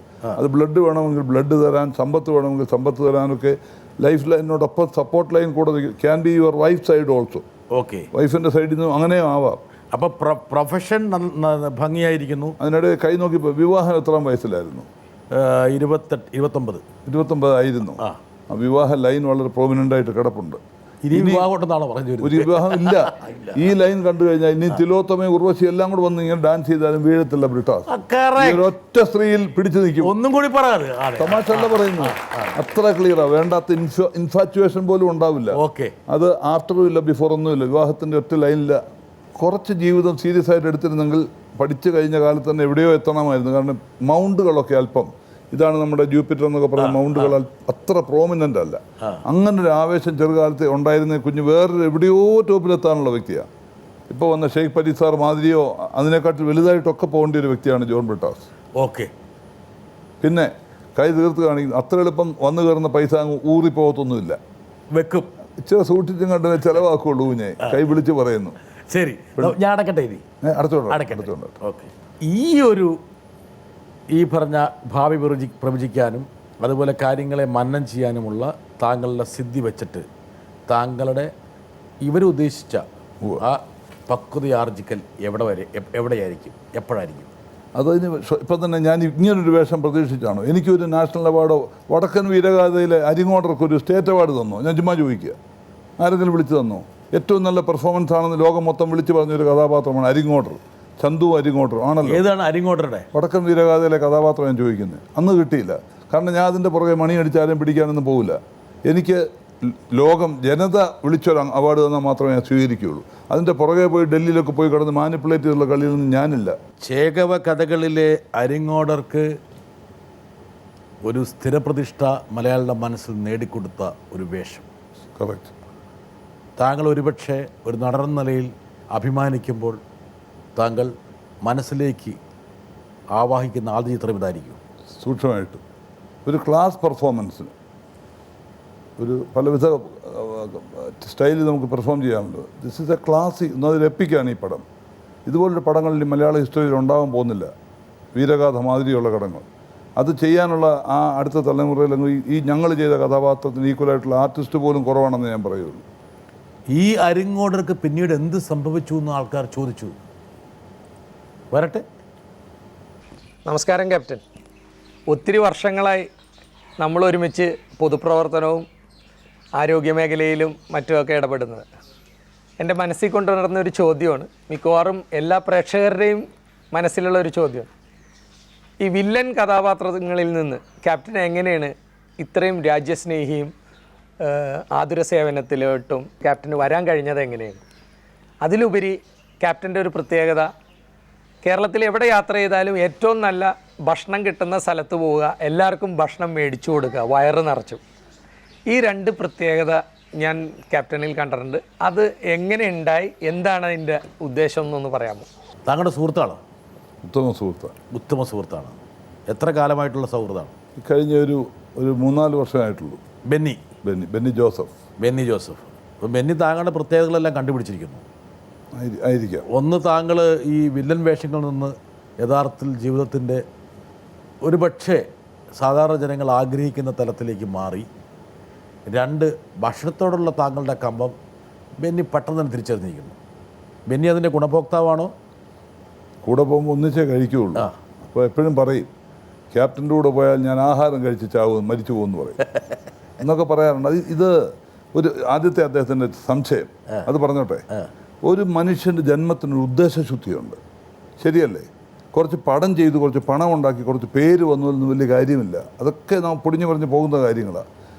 ആ പർപ്പസ് ഓഫ് യുവർ ബർത്ത് അത് നമ്മൾ സഫലീകരിച്ചേ ഉൾക്കൊള്ളുന്നു വിശ്വസിക്കുന്ന ഒരു വ്യക്തിയാണ് ഞാൻ. എന്താണ് ഇപ്പം തന്നെ ഈസ്റ്റർ കഴിഞ്ഞില്ലേ ബ്രിട്ടാസെ? ഈ ഈസ്റ്ററിന് ഞാൻ എടുത്ത തീരുമാനം പറയട്ടെ. ഇനി എന്നിൽ സെൽഫ് എന്നൊരു സംഗതി ഇല്ല. ഞാൻ എനിക്ക് വേണ്ടി ജീവിക്കുക എന്നുള്ളൊരു സംഗതിയേ ഇല്ല. ഞാൻ എടുത്ത് വലിച്ചു പറിച്ച് ദൂരെ കളഞ്ഞ ആ സെൽഫിനെ. ഇനി ഞാൻ എന്തെങ്കിലുമൊക്കെ നന്മ വരും കാലങ്ങളിൽ ഈ തലമുറയ്ക്ക് വേണ്ടി ഈ സ്വന്തമായിട്ട് ഒന്നും അങ്ങനെ ചോദിച്ചു കഴിഞ്ഞാൽ നാളെ പോയി ഒരു ഉടുപ്പ് വാങ്ങിച്ചോ ചോദിച്ചു കഴിഞ്ഞാൽ ഇത് അങ്ങനെയാണോ ക്യാപ്റ്റൻ ചെയ്യുന്നതെന്ന് ചോദിക്കരുത്. ക്യാപ്റ്റൻ അഭിനയിച്ച് കിട്ടുന്ന പൈസ കൊണ്ട് ഒരു 1/2 ഏക്കർ സ്ഥലം മേടിക്കില്ലേ? ഞാൻ അധികം പൈസ ഉണ്ടാക്കിയിട്ടില്ല സിനിമയിൽ നിന്നുള്ള സത്യം പറയാം. അതല്ല, താങ്കൾക്കൊരു സമ്പാദ്യശീലമില്ലേ? അങ്ങനെ ഒരു നേച്ചർ, ബേസിക് നേച്ചർ എനിക്കൊന്നും അത് ഉണ്ടാക്കി. കയ്യിൽ നല്ലൊരു വാച്ച് കിടപ്പുണ്ട്, വളരെ വില കൂടിയ വാച്ചാണ്. ഇത് ഞാൻ വാങ്ങിച്ചതല്ല. ഞാൻ ഖത്തറിൽ പോയപ്പോൾ അവിടെ രാജകുടുംബത്തിലെ കുട്ടികളോടെല്ലാം കൂടെ 1/2 മണിക്കൂർ ഇംഗ്ലീഷിൽ സംസാരിച്ചു. എന്തുവാ സംസാരിച്ചേ? പരസ്പരം സ്നേഹിക്കുക, ബഹുമാനിക്കുക. ഇത് തന്നെ മെസ്സേജ് കൊടുത്തു. ഞാനിനി ഖത്തറിൽ പോകുമ്പോൾ അങ്ങനെ ഒരു പ്രസംഗം നടക്കുക. എനിക്ക് അന്ന് അവിടുന്ന് എനിക്ക് തന്നൊരു പ്രസൻറ്റ്, ആ സംഘാടകർ എനിക്ക് തന്നൊരു പ്രസൻറ്റായത്. ഞാൻ ചോദിക്കുകയല്ല, ജീവിതത്തിൽ ഒരാളോട് എനിക്കൊരു വാച്ച് വേണമെന്നോ എനിക്ക് വേണ്ട. ഇനി ഇത് തന്നുകൊണ്ട് കെട്ടുന്നേ ഉള്ളൂ. ഈ പൊന്തൻ വാച്ച് കണ്ട ക്ലോക്ക് മാതിരിയല്ലേ ഇരിക്കുന്നത്. എൻ്റെ കൈ വലുതായതുകൊണ്ട് ഇവൻ സിങ്കായി പോകുന്നു. അല്ല, പക്ഷേ വേറെ കാര്യം, ഇന്നത്തെ കാലത്ത് ഇതൊരു ഫാഷനാണ്. ഞാൻ പ്രത്യേകം ശ്രദ്ധിച്ചു. എന്താ കാരണം വെച്ചാൽ ഈ പുതുതലമുറയിലെ പിള്ളേരെല്ലാം ഇതുപോലുള്ള വലിയ വാച്ച് കെട്ടുന്നത്. അപ്പോൾ താങ്കൾക്കൊരു ന്യൂ ജനറേഷൻ ആകാനുള്ള ഒരു ഒരിക്കലും അല്ല. ഞാൻ ന്യൂ ജനറേഷനെ അപ്രീഷിയേറ്റ് ചെയ്യുന്നൊരു വ്യക്തിയാണ്. ഭാഗ്യമുള്ളൊരു ജനറേഷൻ. ഈ ഇരിക്കുന്ന കുഞ്ഞുങ്ങൾ ഭയങ്കര ഭാഗ്യമുള്ള പെണ്ണുമാണോ ഇരിക്കുന്നത്. എന്തുകൊണ്ടാണ്? അവർ ജനിച്ച കാലത്ത് ഞങ്ങൾ ജനിക്കുമ്പോൾ ഒരു റേഡിയോ പോലും ഞങ്ങൾക്കാർക്കും ഇല്ല. നിങ്ങൾക്ക് 2-3 മൊബൈലും കൊണ്ടായി കുഞ്ഞുങ്ങൾ നടക്കുന്നത്. അതിൻ്റെ എല്ലാ ദൂഷ്യമുണ്ട് അവർക്ക്. എന്തോ അതിൻ്റെ എല്ലാ ദൂഷ്യങ്ങളും ഉണ്ട് അവർക്ക്. നെഗറ്റീവ് സൈഡ് എല്ലാത്തിനും ഉണ്ടല്ലോ. അന്നും ഉണ്ട്. അന്ന് നെഗറ്റീവ് സൈഡില്ലേ പഴയ കാലത്ത്? അതിനന്നും ഉണ്ട്, പോസിറ്റീവ് നെഗറ്റീവ് ഉണ്ട്. ഇന്ന് കുഞ്ഞുങ്ങളെ ഡിസ്ട്രാക്ട് ചെയ്യുന്ന, നശിപ്പിക്കാനുള്ള കൂടുതൽ സാഹചര്യങ്ങളുണ്ടെന്നുള്ളത് സത്യമാണ്. അന്ന് ഇത്രയൊന്നുമില്ല. അപ്പോൾ താങ്കൾക്ക് പുതുതലമുറയോടാണ് താങ്കൾക്ക് കൂടുതൽ ഇഷ്ടം? അല്ല, എനിക്ക് അവരെ ബഹുമാനമാണ്. പിന്നെയുള്ള ഈ ഭക്ഷണ പ്രിയത്തെക്കുറിച്ച് പറഞ്ഞല്ലോ. അപ്പം ജന്മം കൊണ്ട് തന്നെ എനിക്ക് കിട്ടിയതാണ്. ഞാൻ മഹാശാപ്പാട് വീരനാന്ന് വന്നപ്പോഴേ ഞാൻ അക്സെപ്റ്റ് ചെയ്തല്ലോ. അതെ, തുടക്കത്തിൽ തന്നെ. ഒരു രാവിലെ ഒരു ബ്രേക്ക്ഫാസ്റ്റ് ഒക്കെ പറഞ്ഞ എന്തായിരിക്കും? എനിക്ക് ബ്രേക്ക്ഫാസ്റ്റ് ഇട്ടോ ഇപ്പോൾ 2 ഇഡലി, ഒത്തിരി നമ്പറൊന്നും ഞാൻ കഴിക്കില്ല. 2-3 ഇഡലി ഉണ്ടെങ്കിൽ നല്ല രുചിയുള്ള ചമ്മന്തി വേണം. ചമ്മന്തിയിൽ കടു വറുത്ത് പൊട്ടിയ ഉള്ളി, ആ മൊരിഞ്ഞ ഉള്ളിയൊക്കെ ഇല്ലേ, കൊച്ചുള്ളി, മൊരിഞ്ഞ ഉള്ളിയും പിന്നെ മൊരിഞ്ഞ ഒരു മുളകും കരിവേപ്പിലയും ഒക്കെ ഇങ്ങനെ കിരികിരാന്ന് കൈ കൊണ്ട് പൊടിച്ച് ഇങ്ങനെ പൊടിയണം. അങ്ങനെയുള്ള ചമ്മന്തി വേണം. സാമ്പാർ തരികയാണെങ്കിൽ ഉള്ള എന്തെങ്കിലും ചുറ്റുപാടുള്ള വെജിറ്റബിൾ, കമ്മ്യൂണിസ്റ്റ് കാർഡും ഒക്കെ വെട്ടിയിട്ടൊരു സാമ്പാറാന്ന് പറഞ്ഞാൽ ഞാൻ കഴിക്കത്തില്ല. അതിനകത്ത് ഇടേണ്ട കഷ്ണങ്ങളൊക്കെ വേണം. കഷ്ണം വേണം, നല്ല രുചിയുമായിരിക്കണം. മുരിങ്ങയ്ക്ക, വെണ്ടയ്ക്ക എല്ലാം വേണം. പൊട്ടാറ്റോ വേണം. അങ്ങനെയുള്ള അത്യാവശ്യങ്ങളെല്ലാം അതിനകത്തുണ്ടാവും. പിന്നെ അങ്ങനെ പിന്നെ എനിക്ക് ചപ്പാത്തിയൊക്കെ ഇഷ്ടമാണ്. പിന്നെ നന്നായിട്ട് ബീഫ് മൊരിച്ചെടുത്താൽ, ചുമ്മാ അവിച്ച് വെച്ച് കഴിക്കുന്നത് ഞാൻ കഴിക്കില്ല. അത് പോത്തിറച്ചിയോടാണ് ഇഷ്ടം. ഡീപ്പ് ബ്രൗൺ ആവണം. അതൊരു ചപ്പാത്തിക്കകത്ത് ഞാനിങ്ങനെ മുക്കിയൊന്നുമല്ല കഴിക്കുന്നത്. അതാ ചീനച്ചട്ടിയിൽ അങ്ങനെ മൂത്ത് അങ്ങനെ ചൂടോടുകൊണ്ട് എനിക്ക് ഇട്ട് തരണം. അപ്പോൾ അഥവാ ക്യാപ്റ്റൻ വേണമെങ്കിൽ ഒന്ന് ഇളക്കി എടുക്കുമോ? അത് ഞാനായിട്ട് കയറത്തില്ല. അടുക്കളയിൽ കയറുന്ന പരിപാടിയില്ല. പെണ്ണുങ്ങളുടെ സെക്ഷനിൽ ഒരു വീട്ടിൽ ചെന്നാലും കയറത്തില്ല. ഞാൻ വെളിയിൽ നിൽക്കുകയുള്ളൂ, അടുക്കളയ്ക്ക് വെളിയില്ല. എനിക്കും എൻ്റെ വീട്ടിൽ വന്ന ആരെങ്കിലും അമേരിക്കയിൽ നിന്ന് വന്നതാണെന്ന് പറഞ്ഞ് അടുക്കളയിൽ ആണുങ്ങൾ ചാടി കയറുന്നതിനോട് എനിക്ക് വിയോജിപ്പാണ്. മിക്കവാറും അവിടെ അവരുടെ അടുക്കളയിലാണ് ഭാര്യമാർ അവരെ അടുക്കള. അമേരിക്കയിൽ, ഇത് കേരളയാണ്. When you are in Rome be a Roman എന്ന് പറഞ്ഞിട്ടില്ലേ? അതല്ല, അപ്പം ക്യാപ്റ്റൻ ഇത്ര ഭക്ഷണപ്രിയനാണെന്നുകൊണ്ട് തന്നെ യഥാർത്ഥത്തിൽ ഇഷ്ടമുള്ള ഭക്ഷണങ്ങളൊന്നും വെക്കാനുള്ളൊരു താല്പര്യം ഉണ്ടാവില്ല? ഇല്ല. അതിന് ഞാൻ ആ കാര്യത്തിൽ സുഹിമാനാണ്. അത് കാരണം ഇന്ത്യൻ ആർമിയിലെ ക്യാപ്റ്റനൊക്കെ ആയി കഴിയുന്നതിന് മുമ്പ് സെക്കൻഡ് ലെഫ്റ്റനന്റ് മുതൽ കുഞ്ഞെ പോയി കഴിക്കാൻ മെസ്സിൽ ഇങ്ങനെ ഇരുന്ന് കഴിഞ്ഞാലുണ്ടല്ലോ, ആ ഒരു ഷോർട്ടായിട്ടുള്ളൊരു ടവലോ ക്ലോത്തോ എടുത്ത് നമ്മൾ മടിയിലിടും. നാപ്കിനോ എന്തോ വാങ്ങിക്കോട്ടെ, ഇട്ട് കഴിഞ്ഞാൽ സാർ വിളമ്പിക്കോട്ടെ ഒരു പട്ടാളക്കാരൻ വന്ന് ചോദിക്കും. കൊണ്ടുവന്നാട്ടെന്ന് പറഞ്ഞാൽ അവൻ ചൂട് ചപ്പാത്തി ഇടത്ത വശത്തൂടെ കൊണ്ടുവരാൻ പാടുള്ളൂ. ഇങ്ങനെ കാണിച്ചു കഴിഞ്ഞാൽ ഈ കൈ കൊണ്ട് ഒരു ചപ്പാത്തി എടുത്ത് പ്ലേറ്റിലിടും. തൊട്ട് മുമ്പിൽ ബട്ടറും നമ്മുടെ പരിപ്പ് കറി, അതൊക്കെ നല്ല പഞ്ചാബി സ്റ്റൈലിലാണ് വെച്ചിരിക്കുന്നത്. എല്ലാം വെള്ളം കുടിക്കാനുള്ളതെല്ലാം മുമ്പിലിരിക്കുക. ഈ ചപ്പാത്തി തിന്നു കഴിഞ്ഞാൽ മാത്രമേ അടുത്ത ചപ്പാത്തി വരാൻ പാടുള്ളൂ. ആ ചൂട് നിലനിർത്തണം. ഒരാൾ ഒന്ന് സെർവ് ചെയ്ത് ഇങ്ങനെ എടുക്കുമ്പോഴേ ഈ ക്യാപ്റ്റനെ വഷളാക്കി ഈ പട്ടാളക്കാരല്ലേ. പട്ടാളം ഭക്ഷണം എന്ന് പറഞ്ഞാൽ ഞങ്ങൾ രാജ്യസേവനം ചെയ്യുന്നവരെ, ഞങ്ങൾ താമസം ഐസിന്റെ പുറത്താ. ആരാണെങ്കിലും വന്നോട്ടെ. ക്യാപ്റ്റൻ ഒരു കമാൻഡിങ് ഓഫീസറായി കുറേ കാലം ആർമിയിലുണ്ടായിരുന്നല്ലോ. അന്നത്തെ ഉള്ള രീതി ഇന്നും കണ്ടിന്യൂ ചെയ്യുകയായിരുന്നെങ്കിൽ ക്യാപ്റ്റൻ ഒരു മേജർ ജനറലോ അല്ലെങ്കിൽ ലെഫ്റ്റനൻറ്റ് ജനറലോ ആയിത്തീരുന്നതിന്. ആ ആർമി ലൈഫും ഇന്നത്തെ ഫിലിം ലൈഫും വെച്ച് നോക്കുമ്പോൾ ക്യാപ്റ്റന് ഏതാണ് മോർ കംഫർട്ടബിളായിട്ട് തോന്നുന്നത്? ക്യാപ്റ്റൻ ഇപ്പോൾ ഈ ആർമി ലൈഫിനെ കുറിച്ച് ഓർമ്മ വരുമ്പോൾ ആദ്യം ഓർമ്മ വരുന്ന ഈ ചൂട് ചപ്പാത്തിയല്ലേ, ബട്ടർ, അങ്ങനല്ല പല ഒത്തിരി കാര്യങ്ങൾ ഓർക്കാറുണ്ട് ആർമിയെ കുറിച്ച് ഓർക്കുമ്പോൾ. ഈ പട്ടാളക്കാർ പൊതുവെ ഇങ്ങനെ ഞാൻ പണ്ട് മറ്റേ പാകിസ്ഥാൻ ബോർഡറിൽ വെടിവെച്ചപ്പോൾ അങ്ങനെയൊക്കെ പറഞ്ഞ ഒരുപാട് വെടിക്കഥകൾ പറയും. ഒരു പട്ടാള വെടിക്കഥ കേൾക്കണോ? ആ സത്യം ഉള്ളതേ പറയാവുള്ളൂ. അതുകൊണ്ട് എനിക്കൊരു പേടിയുണ്ട്. അതായത് ഞാനൊരു കഥ പറഞ്ഞു. പാകിസ്ഥാൻ യുദ്ധത്തിൽ പങ്കെടുത്തപ്പോൾ ഞാൻ 10 പേരെ വെടിവെച്ച് കൊന്നു. ഞാനൊരു കാര്യം പറഞ്ഞ ഒരു കഥ പറഞ്ഞ പട്ടാളമാരുടെ വെടിക്കഥ കേൾക്കാം. ഇതെന്തോ ഇത് കാണാമോ? അത് കാണാം. ചെറുപ്പകാലത്ത് വല്ല കരപ്പൻ വന്നാണോ? പക്ഷെ ഇതല്ല, പട്ടാള കഥ കേൾക്കണോ? ഞങ്ങൾ കഴിഞ്ഞ കാർഗിൽ യുദ്ധത്തിന് ഞങ്ങളിങ്ങനെ ഞാനും എൻ്റെ ഒരു കൂട്ടുകാരൻ ക്യാപ്റ്റനും കൂടെ അറ്റാക്ക് ചെയ്യാൻ വേണ്ടി റെഡിയായി പോയിക്കൊണ്ടിരിക്കുക. ദൂരെ പാകിസ്ഥാൻ്റെ LMG-യുടെ ട്രെന്നുള്ള അടിയുടെ ശബ്ദം കേട്ടു. ഒരു ഉണ്ട പറന്നു വരുന്നത് ഞാൻ കാണുക. ഞാൻ എന്ത് ചെയ്തു? എൻ്റെ സഹോദരനെ നെഞ്ചത്തടിക്കാൻ സമ്മതിക്കുമോ? വെച്ചു കൊടുത്തു. പത്തനംതിട്ടക്കാരൻ ഈ കൈ ഒറ്റ തട്ട അതിനെ നെഞ്ചത്ത് വന്ന് ഉണ്ട ഞാൻ തട്ടി തെറിപ്പിച്ച് എവിടെയോ പോയി. എനിക്ക് ചെറിയൊരു മുറിവ്. അതായത് എങ്ങനെയുണ്ട്? ഇങ്ങനെയാണ് ഇതാണ് പട്ടാള കഥ. മനസ്സിലായല്ലോ? ഇതുപോലുള്ള ഈ വെടിക്കഥകൾ ജവാൻസ് അവിടെ നിന്ന് വരുന്ന കുക്ക് ഹൗസിനകത്ത് ജോലി ചെയ്തുകൊണ്ട് വന്നിരുന്ന യുദ്ധം ഫീൽഡിൽ പോലും പോകാത്തവരുണ്ട്. അവന്മാർ വന്ന് ഈ കാച്ചുന്നത് 2 ബോട്ട് റമ്മും കൊണ്ടുവരും. നാട്ടിൽ നിന്ന് അടിച്ചേച്ച് വേണ്ടാത്ത കഥകളൊക്കെ അവർ യുദ്ധം കണ്ടിട്ട് പോലും കാണത്തില്ല, അനുഭവിച്ചിട്ടും കാണത്തില്ല. പക്ഷേ ഞാൻ ഒരു സത്യം പറയുന്നു, ലോകത്തിൽ ഒരിക്കലും നടക്കാൻ പാടില്ലാത്തൊരു സംഗതിയാണ് 2 രാജ്യങ്ങൾ തമ്മിലുള്ള യുദ്ധം. ഞാൻ എന്നും പ്രാർത്ഥിക്കും, ദൈവമേ ഒരു കാലത്തും യുദ്ധം ഉണ്ടാവില്ല എന്ന്. വളരെ പ്രസക്തമായിട്ടൊരു ഇതിലേക്ക് വരുവാണ്. പക്ഷേ താങ്കളുടെ ഒരു ജീവിത രേഖയിലൂടെയാണ് ഇപ്പോൾ നമ്മൾ സഞ്ചരിക്കുന്നത്. താങ്കൾക്ക് ഏതെങ്കിലും ഒരു എന്താ പറയേണ്ട ഒരു വാർ ഫ്രണ്ടിലോ അല്ലെങ്കിൽ അത് സംഘർഷത്തിൻ്റെ മേഖലയിലോ പോകേണ്ടതായിട്ട് വന്നിട്ടുണ്ടോ? ഒറിജിനൽ വാർഫെയർ ഞാൻ അറ്റൻഡ് ചെയ്തിട്ടേ ഇല്ല. അങ്ങനെ പോയിരുന്നേ ഇന്ന് കാണത്തില്ലല്ലോ. അല്ല, എന്തായാലും ഒരു യുദ്ധ മുന്നണിയിൽ പോയിരുന്നു. ഇല്ല, ഞങ്ങൾക്ക് ഈ യുദ്ധം ഒറിജിനൽ യുദ്ധം മാതിരി തന്നെ ഞങ്ങൾ റിഹേഴ്സൽ ചെയ്യുന്നത്. അത്രേ ഉള്ളൂ. വാർ റിഹേഴ്സൽ അത് മാത്രമേ കണ്ടു. മോക്ക് റിഹേഴ്സൽ അത് തന്നെ. അപ്പോൾ താങ്കൾക്ക് ഇനി ഈ ഇൻ്റർവ്യൂ കഴിഞ്ഞാൽ പിന്നെ പത്തനംതിട്ടയിൽ എവിടെയെങ്കിലും പോയിട്ട് എന്തെങ്കിലും തരത്തിലൊരു വെടിക്കഥ പറയണമെന്ന് വിചാരിച്ചാലും പിന്നെ പറ്റില്ല. ഞാൻ ഈ വെടിക്കഥ വിശ്വസിക്കുന്നില്ല. ഇല്ല. പക്ഷേ ആവശ്യമില്ല. ഞാൻ ചോദിച്ചു, ഈ പാടുവിദ്യ എങ്ങനെ വന്നതാണ്? ഇത് ചൊറി തന്നെയാണ്. അത് കുഞ്ഞു പറഞ്ഞ കറക്റ്റ്. ചെറുപ്പകാലത്ത് എനിക്ക് ഒത്തിരി ഊഹിച്ച് പറഞ്ഞതാണ്. കാലിലും കയ്യിലൊക്കെ ചൊറി വരും. ചൊറി എന്നാ പറയുന്നത്. ഞാനത് ഊഹിച്ച് പറഞ്ഞത് കറക്റ്റായി. അപ്പൊ എനിക്കെന്തൊരു 6th സെൻസ് ഉണ്ട് കേട്ടോ. അല്ലല്ല, സെൻസ് പലതും ഉണ്ട് കുഞ്ഞിന്. മോനെ എനിക്ക് തുടക്കം മുതലറിയാം. ഭയങ്കര ക്ലവറല്ലേ. ഓപ്പോസിറ്റ് ഇച്ചിരി ശക്തി ഇല്ലാത്തവൻ വിടുന്ന കുഞ്ഞ് പൊടിച്ച് പൗഡറാക്കി ഇവിടുന്ന് വിടുകയുള്ളൂ. എന്തൊരു കഷ്ടം മോനെ. എൻ്റെ അടുത്ത് മാത്രമാണ് നടക്കില്ല. കാരണം ഈക്വൽ ക്വാലിറ്റി, നമ്മുടെ ഫ്രീക്വൻസി സെയിമാണ്. അതുകൊണ്ട് എന്നെ ഒതുക്കാൻ പറ്റത്തില്ല, നടക്കത്തില്ല. എനിക്ക് സത്യം പറയട്ടെ, എനിക്ക് നമ്മളൊരു വീടിൻ്റെ കോലാലിരുന്ന് ഒരു ജ്യേഷ്ഠനും അനിയനും സംസാരിക്കുന്ന അതേ ലാഘവത്തോടെയാണ് ഞാൻ സംസാരിക്കുന്നത്. അല്ല, അത് കറക്റ്റാണ്. അത് വളരെ അനൗപചാരികമായി. ഒരു കാര്യം കൂടെ പറഞ്ഞു എഴുതി വെച്ചോ. ഞാൻ ഈ ഇപ്പം മുമ്പേ പറഞ്ഞ കാര്യം ഫൈനലി വരുമ്പോൾ കാണത്തില്ല. എന്താ കാരണം? നിങ്ങളുടെ ഒരു എഡിറ്റർ അങ്ങോട്ട് ഇരിക്കുമേ, ജോൺ ബിട്ടാ സാറിനെ കുറിച്ച് ഇങ്ങനെ പറഞ്ഞു. സിനിമ അറിയാവുന്ന വ്യക്തിയാണ്. പറഞ്ഞ ഒരു വണ്ടിക്ക് കുറവ് വന്നാൽ ഞാൻ ഇവിടുത്തെ എഡിറ്ററുടെ കഴുത്തെ തൂങ്ങും. ഡെഫിനറ്റാ, വിടത്തില്ല. എന്തും ആയിക്കോട്ടെ, ഈ പറഞ്ഞൊക്കെ വരണം.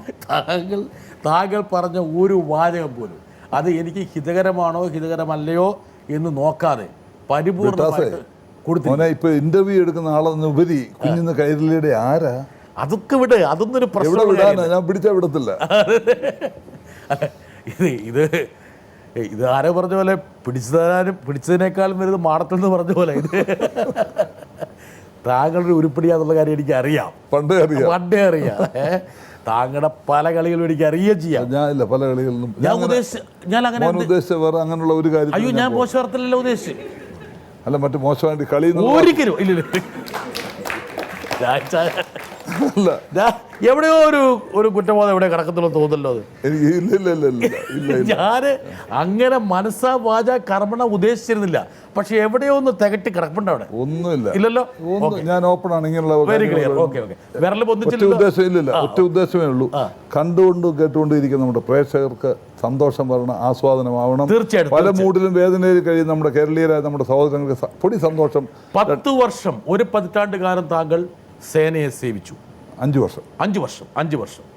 5 വർഷത്തിന് ശേഷം വേണമെങ്കിൽ അവിടെ നിൽക്കായിരുന്നു വീണ്ടും. ഞാൻ അദ്ദേഹം പറഞ്ഞത് കറക്റ്റാണ്, ടി സി ഓന പറഞ്ഞത് കറക്റ്റാണ്. ഞാൻ മിനിമം ഒരു മേജർ ജനറൽ ഡെഫിനറ്റ് ആയേനെ. പക്ഷേ ഞാൻ ഒരു കാര്യം ചോദിച്ചോട്ടെ, അദ്ദേഹത്തിനോട് പറയുന്ന ഉത്തരം മാതിരി പറഞ്ഞോട്ടെ.